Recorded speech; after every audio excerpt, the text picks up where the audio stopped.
Salut, c'est Raccoon sur Scam.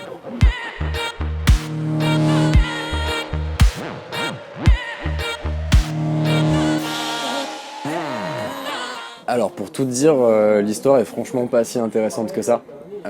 J'aimerais t'inventer une histoire totalement folle et géniale, mais ça ne l'est pas tant que ça. Donc ce que j'aime dire en général quand on me pose cette question, c'est plutôt que l'identité du raton laveur en tout cas a fini par me correspondre de plus en plus au fur et à mesure, donc que ça marche bien quoi.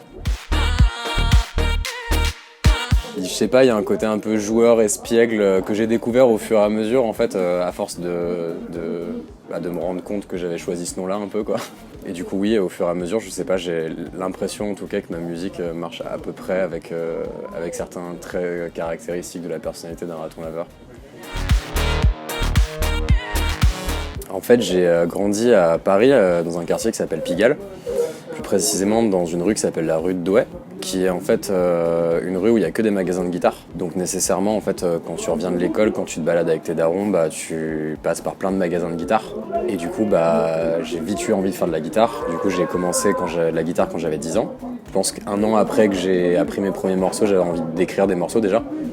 Et donc de fil en aiguille, ça s'est fait. En fait, j'écris des morceaux plus ou moins bien, hein, mais depuis que j'ai 11 ans.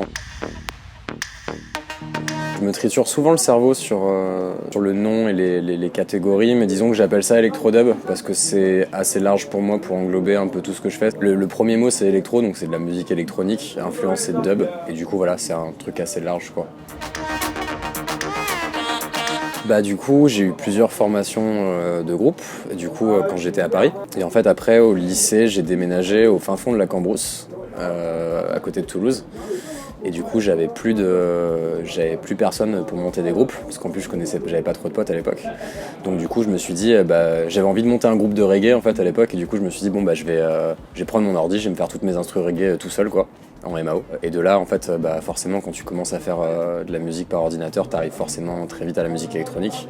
Et puis j'ai découvert l'électrodub français dans la foulée quelques années après. Donc c'est devenu assez évident de faire ce style-là pour moi quoi.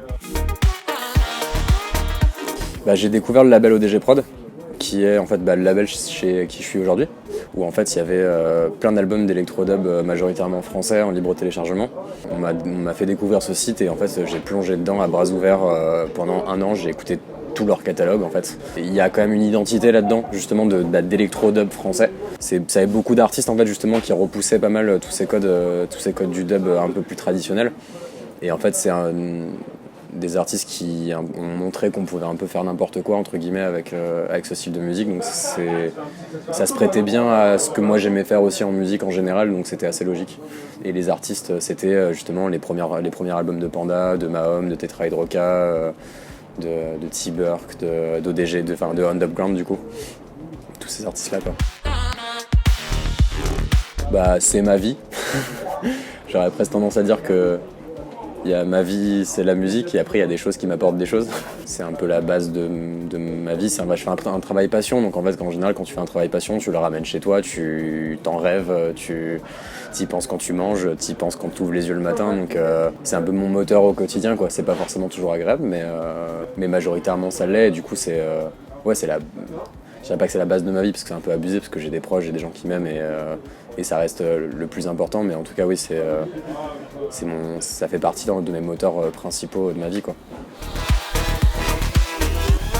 Au fur et à mesure de tourner surtout, je me suis rendu compte que c'est pas vraiment à moi de le dire, je pense que c'est plus à ceux qui m'écoutent, parce que justement en fait à force de parler aux gens qui m'écoutent après les concerts ou sur le net ou tout ça en fait c'est eux qui vont me dire moi ça me fait ressentir ci, ça me fait ressentir ça, donc en fait moi je partage ce qui vient de mon cœur et ce qui vient de ma tête et ce qui vient de mes tripes, et après je pense que justement c'est la chose précise qui est partagée en fait, c'est ce que les gens c'est la façon dont les gens l'interprètent et la façon dont les gens le reçoivent. Par exemple ça m'est arrivé à 2-3 semaines d'écart qu'il y a quelqu'un qui me dit ah ouais sur scène c'est génial, tu donnes le sourire, il y a un truc très chaleureux, très positif, et 3 semaines après un mec qui me dit ouah sur scène t'es énervé, et du coup en fait, c'est ces deux choses-là à la fois, en fait, c'est aussi en fonction de la perception du public. Donc du coup, voilà, c'est En tout cas du positif, c'est sûr. Et après, à chacun de choisir ce que je partage en fait. Bah, ça évolue vachement avec le temps, en général de projet en projet, d'album en album, d'EP en EP. J'ai toujours besoin de partir d'une idée de base. Je peux pas ouvrir mon ordi et me dire ok je fais de la musique, il me faut un petit quelque chose au moins pour commencer un morceau. Donc ça peut être un sample, ça peut être un riff de guitare, une suite d'accords, ou plus une idée de mélange, me dire ok j'ai un style qui ressemble plus ou moins à ça et j'aimerais y incorporer j'en sais rien, des influences un peu trap ou des influences un peu électro à la française ou un peu techno, ou un peu comme ci, un peu comme ça. Et du coup, voilà, en fonction de ce que j'ai en tête de base, je vais partir d'un ou deux éléments de base où du coup, je vais me trouver ma suite d'accords, ma mélodie de base, ce qui va construire en fait mon premier drop. Le moment où tout part, en fait, je vais consolider ce truc-là sur 16 ou 32 mesures. Et une fois que ça c'est fait, du coup, je fais une intro et je développe. Mais je pars voilà, d'un espèce de pâté de base sur lequel je peux bosser au moins 10-20 heures avant de vraiment faire un morceau, quoi. Il y a ce côté rencontre qu'on peut peut-être avoir plus qu'en soirée, parce que il y a aussi beaucoup plus d'artistes, souvent plus de monde, enfin parfois plus de monde qu'en soirée, sauf dans les très grandes salles, quoi. Et oui, ce côté rencontre, partage qui est un petit peu inhérent au principe même du festival. Puis il y a une espèce de bouillonnement un peu justement avec tous les bénévoles qui courent dans tous les sens. Il y a aussi des équipes qui sont vachement plus grandes que juste en soirée. Et il y a justement par rapport aux bénévoles, je pense qu'il y a un truc qui est vachement fort. Tu le sens justement quand il y a une cohésion. En général, chez les bénévoles, le festival se passe bien. Et souvent, si les bénévoles sont pas forcément bien traités, ou si ça se passe pas forcément bien, ou si on les dirige pas bien entre guillemets, et ça se ressent dans l'ambiance générale. Je le vois, les festivals où moi j'ai pris le plus de plaisir en tout cas à me balader et même parfois sur scène.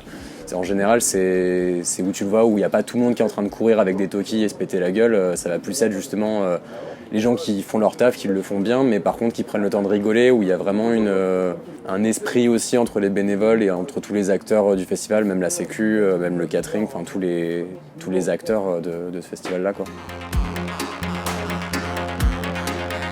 J'ai vu une vidéo de Brel qui m'avait vachement, en fait justement quand je commençais, qui m'avait vachement interpellé.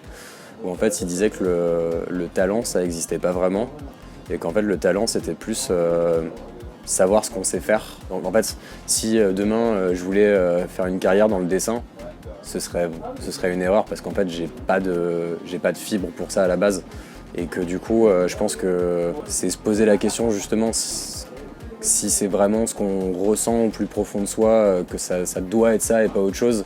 En fait, il faut juste poncer et par contre se dire que c'est aussi beaucoup de temps, beaucoup de patience, quelques sacrifices aussi sur le chemin, même si ils sont moindres comparés à plein d'autres métiers, mais par contre que ça se fait pas tout seul et qu'il faut vraiment, je dirais pas se donner du mal, c'est un peu péjoratif, mais en tout cas travailler pour, quoi. Et en même temps avoir cette balance vertueuse entre le fait de travailler, être toujours en recherche, chercher toujours à s'améliorer, à se remettre en question et en même temps continuer à garder du plaisir.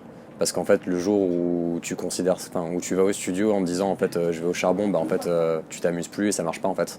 Donc arriver à garder toujours cet équilibre entre donner beaucoup de soi-même mais en même temps toujours s'éclater à faire de la musique comme un gamin parce que c'est ça qui te donne de l'inspiration aussi, quoi.